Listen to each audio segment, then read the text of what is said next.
साहिब बंदगी सतनाम।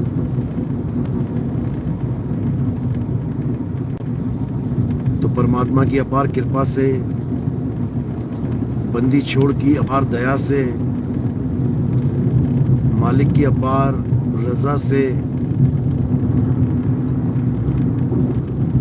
ये मूल ज्ञान पूरे विश्व में फैलता ही जा रहा है और विवेकी हंस एक झंडे के नीचे आते ही जा रहे हैं। सब धर्मों से ऊपर उठ के, जात पात से ऊपर उठ के, इन पंथा पंथी से ऊपर उठ के अब एक सत्य को स्वीकार कर रहे हैं। अब समझ रहे हैं कि वो सत्य हम सबका है, वो किसी एक संप्रदाय या एक गुट का नहीं है, एक धर्म का नहीं है, वो सबका है। और उसी की वजह से ये पूरे संसार में जो कुछ भी चलायमान है उसी की वजह से है। अब लोगों को समझ में आ रहा है कि आत्म तत्व का दर्शन ही इस जीवन का असली मकसद है।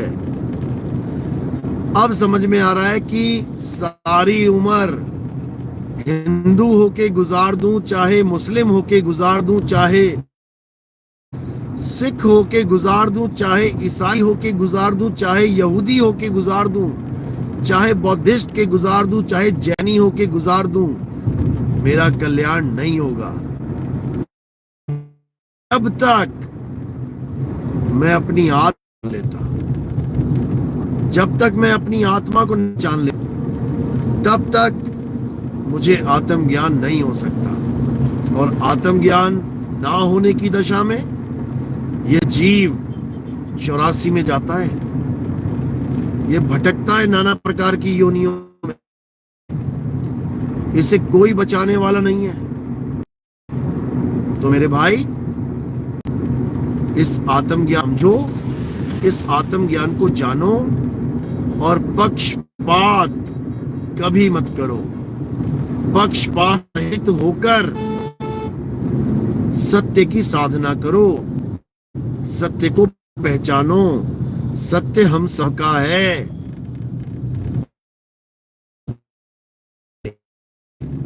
ईश्वर को सत्य बोला गया है। गाते भी हो, ईश्वर सत्य है। मुसलमान भी कहते हैं खुदा हक है, खुदा पाक है। और सत्य ही वो वस्तु है जिसमें कोई मिलावट हो ही नहीं सकती। सत्य है, ईश्वर सत्य है,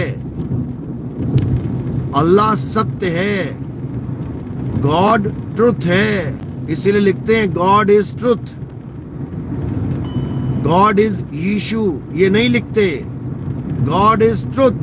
अब ट्रुथ क्या है? उसी को सिख धर्म में सत्य कहते हैं। सत्य श्री अकाल, यानी श्री अकाल पुरुष ही सत्य है। राम नाम सत्य है। लेकिन दुख की बात यह है कि हमें पता ही नहीं है कि सत्य है क्या, सत्य होता क्या है। सत्य तत्व का किसी को बोध होता ही नहीं सारी उम्र। इसीलिए अंत समय में रोते हुए जाते हैं सब, चाहे हिंदू हो, चाहे मुसलमान, चाहे सिख हो, चाहे ईसाई।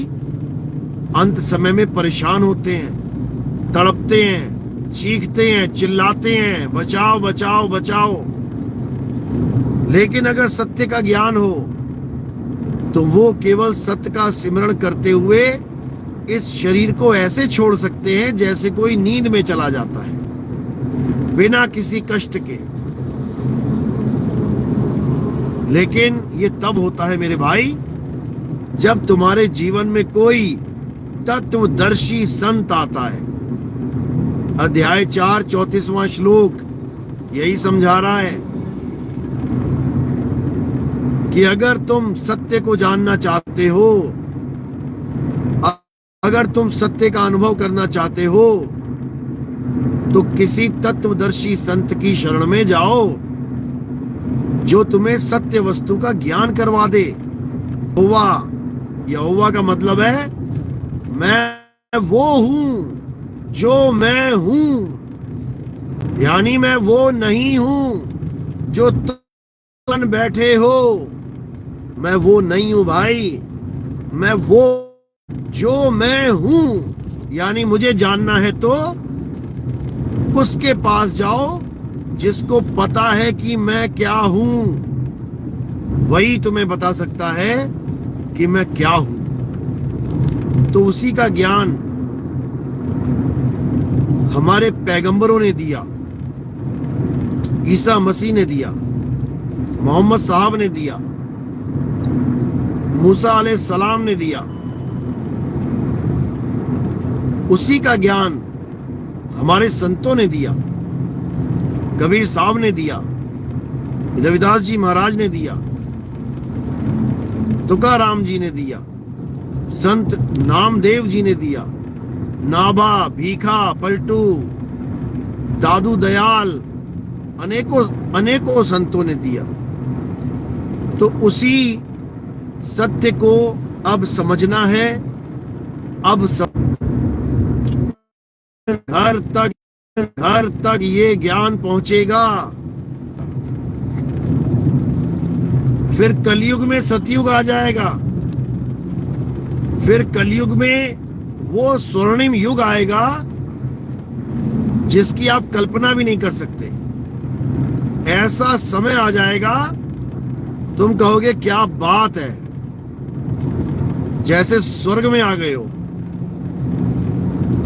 लेकिन फिर भी ये स्वर्ग भी नकली है भाई, क्योंकि ये फिर पलट जाएगा।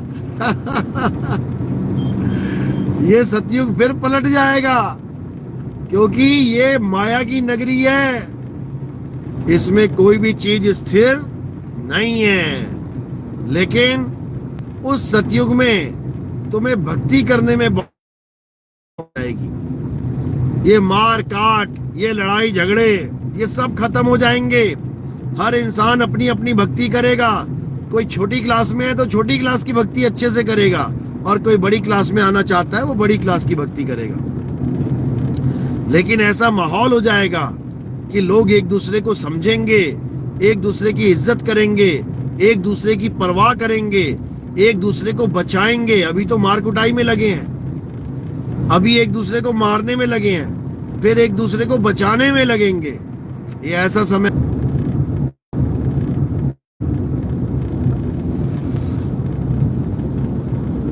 और धन्यवाद करना चाहूंगा उन संतों का जिन्होंने हमारे आगमन से पहले ही हमारे बारे में बहुत सी बातें बता दी। समझो, जो पंथ अब चलाया जा रहा है, इस पंथ के बारे में बाबा जय गुरुदेव ने इतनी सटीक भविष्यवाणियां की हैं कि मैं खुद हैरान हो जाता हूं। कि क्या बोल के चले गए बाबा जी। बाबा जय गुरुदेव ने अपनी भविष्यवाणियों में बोला कि हमारे पंथ में कोई भी गुरु बनने का काम मत करना। अपने सब शिष्यों को हुक्म दे दिया कि मेरे बाद कोई गलती से गुरु मत बन जाना। ये लिखित प्रमाण भी है और ये उनके वचन भी हैं जो उन्होंने सत्संगों में बोले हैं। तो कहते हैं कि तुम गलती से भी गुरु मत बन जाना। अब इसके पीछे कारण क्या है?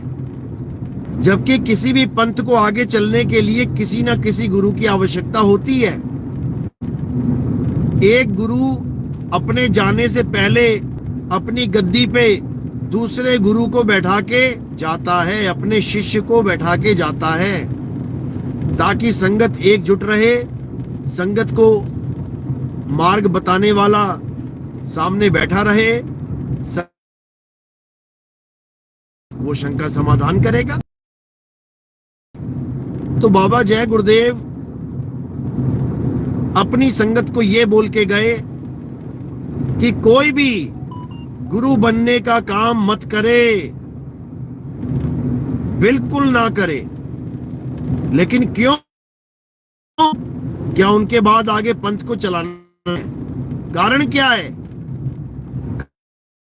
उन्हें बिल्कुल स्पष्ट लफ्जों में अपने सत्संग में बोल दिया था कि कोई भी गुरु बनने का काम ना करे। क्यों?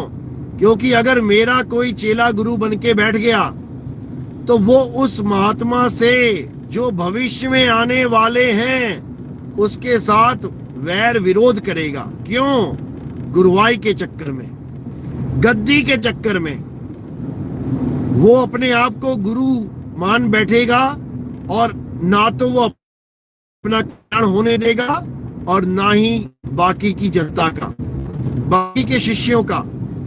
इसलिए गुरु जय गुरुदेव बाबा ने बिल्कुल साफ लफ्जों में मना कर दिया कि कोई भी मेरे पंथ में गुरु नहीं बनेगा। वरना जो भविष्य की जानते हैं, क्या वो ये नहीं बता सकते थे कि मेरे जाने के बाद गद्दी पे कौन बैठेगा? उन्होंने ना तो कोई वसीयतनामा किया और ना ही उन्होंने कभी संगत को शरेआम बोला कि मेरा उत्तराधिकारी कौन है, क्योंकि उनको पता है कि जो बाबा जय गुरुदेव का नाम है, नाम आगे चल के खत्म हो जाएगा, से कोई पार नहीं होगा। वो नाम केवल तब तक के लिए है जब तक मैं जीवित हूं, क्योंकि उनके जाने के बाद उस महात्मा के आने का वर्णन किया गया है जिसको आवाज अंदर से नहीं ऊपर से आएगी। ये लिखित प्रमाण है। बाबा जय गुरुदेव के पंथ में जो आवाजें सुनाई जाती हैं, जिसको परमात्मा बताया जाता, वो अंदर की आवाजें हैं, वो काया के अंदर से आ रही हैं। गुरुदेव ने साफ ये बयान किया कि जो आने वाले भविष्य में महात्मा होंगे उनको आवाज ऊपर से, और वो उस आवाज को ही परमात्मा बताएंगे। उसके बाद क्या होगा? उसके बाद सब उसी नाम से पार होंगे जो भविष्य में आने वाले महात्मा बताएंगे। उसके बाद कोई भी जय गुरुदेव नाम से, इन 5 नामों से पार नहीं होगा, नहीं होगा। ये बाबा जय गुरुदेव अपने सत्संग में बोल के गए हैं। अब जो बाबा जय गुरुदेव की गद्दियों पे बैठे हुए हैं, ये तरह तरह के गुरु बन के बैठ गए हैं। ये असल में बाबा जय गुरुदेव के वचन के खिलाफ काम कर रहे हैं। बाबा जय गुरुदेव ने कभी किसी को नहीं कहा कि तुम मेरी गद्दी संभाल लो। उन्होंने अपने सत्संगों में उस महात्मा की महिमा गाई है जो एक नाम, एक भाषा, एक झंडे का प्रचार पूरे विश्व में करेंगे। उन्होंने किसी अपने चेले की महिमा नहीं गाई है कि कोई मेरा चेला आएगा, वो एक झंडा एक विश्व का लेके आएगा, ऐसा नहीं बोला उन्होंने। उन्होंने बोला सारे विश्व के पंथ एक पंथ में मिल जाएंगे। अरे उनका पंथ तो वैसे ही 20 हिस्सों में टूट गया, उनके बैठे हुए हैं, वो अपना ही पंथ ना संभाल पाए। उन्होंने अपने पंथ की भविष्यवाणी नहीं की है ये कि कोई सोचे कि ये बाबा जय गुरुदेव का पंथ है जो सारी दुनिया को एक करेगा। अपना ही पंथ एक नहीं हो पाया। एक एमपी जाके बैठ गया, एक यूपी पे कब्जा करके बैठ गया, एक कहीं जाके बैठ गया, एक महाराष्ट्र में बैठ गया। 20 गद्दियां चल गई एक ही पंथ की। तो भाई बाबा जय गुरुदेव ने बोला है कि जो वो महात्मा आएगा वो कान बंद करके अंदर की आवाजें नहीं सुनवाएगा, वो आंख बंद करके अंदर का शब्द नहीं बताएगा, वो ऊपर से जो आवाज आएगी वो उसको बताएगा। ये लिखित प्रमाण है। मैं एक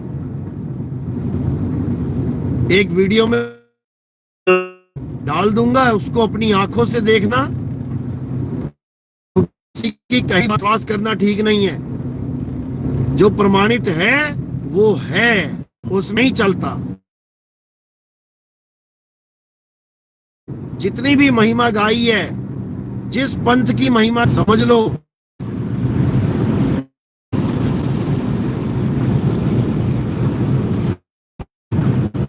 मदन साथ जो, उसमें भी यही बोला गया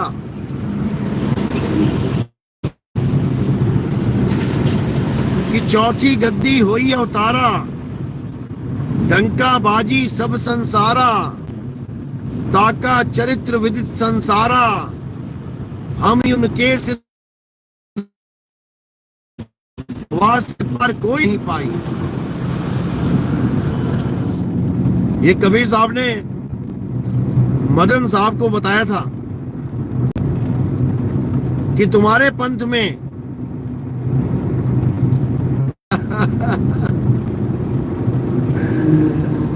किसी के सिर पे बैठ के राज करूंगा, मेरी ही आरती होगी, ज्ञान भी मेरा। ये जो कबीरपंथी कबाड़पंथी, ये जो पत्थर पूज रहे हैं, ये जो कह रहे हैं पत्थर में भी हमारा परमात्मा है, ये निकम्मे। इसीलिए कबाड़पंथी बोलता हूं इनको मैं। ये कबीर साहब की एक भी वाणी पे खरे सिद्ध नहीं हो रहे हैं। अरे पाथर पूजे हरि मिले, तो मैं पूजू पहाड़, और वहां से ये चाकी भली जो पीस खाए संसार।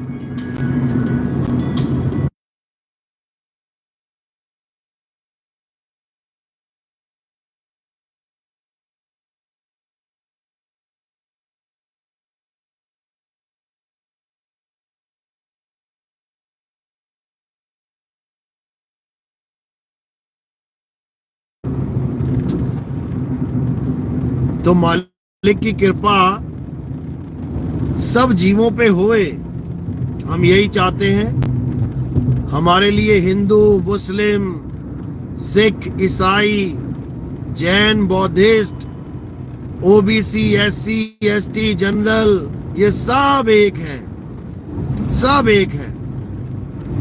हमारे लिए दो कोई है ही नहीं, बस इतना समझ लो। एक पिता एकस के हम बालक, एक हमारा पिता है, हम उसी के बच्चे हैं। बस अज्ञानता के कारण लड़ झगड़ रहे हैं। मेरा बाप बड़ा, मेरा अब्बू बड़ा, मेरा डैडी बड़ा, मेरा पापा बड़ा। जबकि वो एक ही है, एक ही है। तो उस एक को जानो, एक को पहचानो और सब एक हो जाओ।